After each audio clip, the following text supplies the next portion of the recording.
Hey, how's it going? So I'm thinking about this new movie we should make, yeah? Yeah, it's like about these aliens and stuff. Okay, cool. Everyone likes aliens, right? Yeah, so like it takes place on this planet and everything's kind of like that cartoon from the 90s. Fantasia? No, not that one. Teenage Mutant Ninja Turtles? No, the one with the forest? Land Before Time?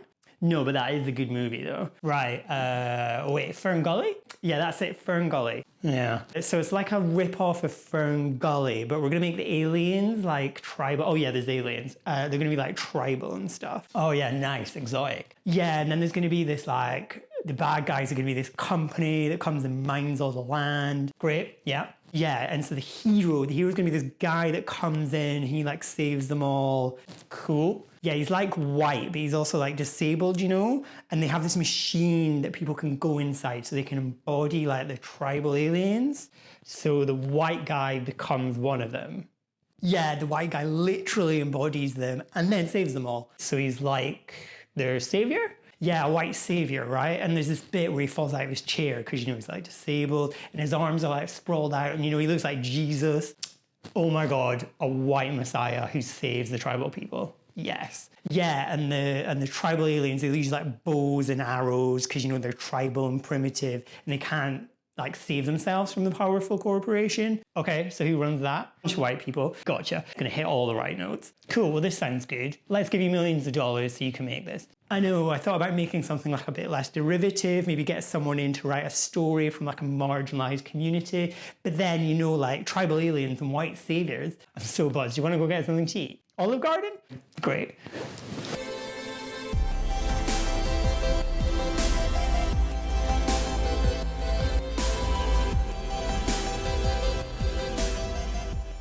Hey, welcome along to another video. So today we're going to talk about post-colonialism. Okay, first things first, let's think about two things. The difference between race and ethnicity. So what is race? Race is basically the division of humans into categories that are established around morphological categories.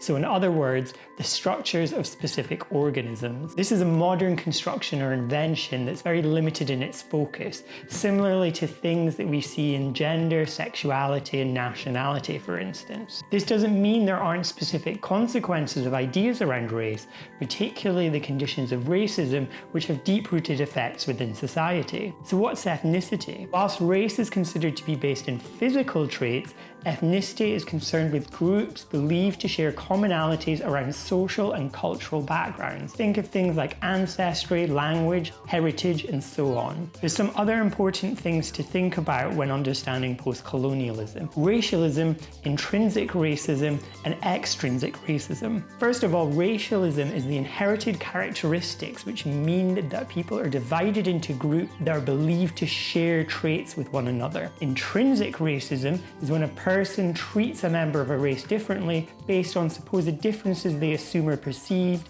often based on false empirical evidence. So that's ideas that are presented as being based on theory and/or logic. Intrinsic racism is the belief that people of the same race should be treated differently without the need for any kind of evidence to support this belief. That takes us to post-colonialism. Post-colonialism is a field that responds to the lasting effects of colonialism, the way in which various countries, mainly European ones, invaded other nations to mine them for resources. This expansion of a few countries across a large proportion of the globe led to the prevalence of ideas of Western modernity. This was then subsequently forced onto other societies. While some nations may now be considered ex-colonial, they are still impacted by the wider social and political effects and inequalities which intersect with ideas of race, gender, sexuality, and so on. Economically, it means that there's a disproportionate spread of wealth, with fewer countries having a larger share of money, while the other countries that were stripped of their money and resources have been left poorer. Post-coloniality looks at these histories and works to reread things like literature and history,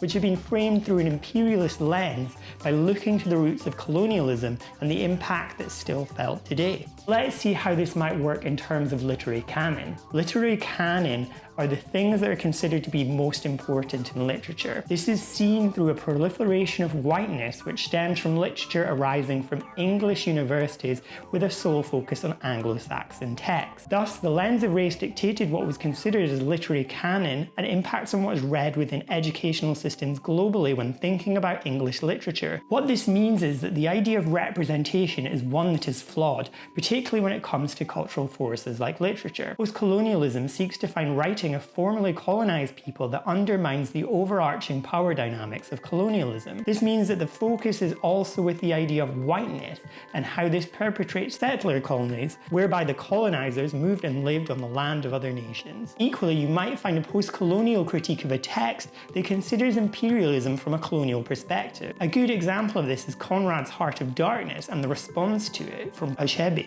You might see links between the fluidity and disruption of post-colonialism with areas such as post-modernity, which both share a refusal of the idea of overarching grand narrative. The increasing forms of globalization we see in the contemporary era might also be considered as a positive force, allowing the wider circulation of cultural objects more globally. So if there's one book that you want to start off with for post-colonialism, that would be Edward Said's Orientalism. In Orientalism, Said discusses the differences between the constructions of East and West. Basically, Orientalism is a way of seeing and imagining peoples from outside of the West in a distorted way, often utilizing images that are thought of as being exotic or savage, uncivilized, and often dangerous. Said's book looks through the ways in which these ideas are manifest and attempts to deconstruct them. It's often thought of as being one of the foundational texts of post-colonial theory. Okay, so that's a brief guide to what post-colonialism is. Thanks for watching, and remember to like, comment and subscribe and ring the bell to get notifications. I'll see you soon.